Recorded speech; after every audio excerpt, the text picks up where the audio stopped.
என்னமாப்ல நம்ம சின்ன தம்பி பெரிய தம்பியுமே அவங்க அம்மா அப்பாவை தாங்குறாங்க. ஆமா, என்ன விஷயம்?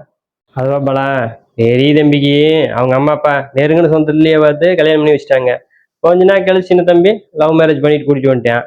ஃபர்ஸ்ட் எல்லாம் கொஞ்ச நாள் நல்லா சந்தோஷமா தான் இருந்தாங்க. அப்புறம் என்ன, எப்பவும் போல மாமியார் மருமக பிரச்சனையா இருக்கு, குடும்பம் பிரிஞ்சிருக்கு, எல்லாம் தனித்தனியா இருந்திருப்பாங்க, அப்படித்தானே?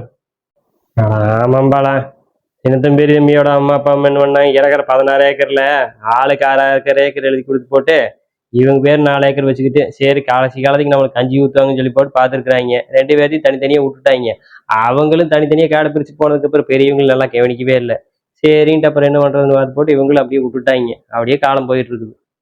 அதுக்கப்புறம் என்ன நடந்துன்னு இப்படி மாறி இருக்கானுங்க.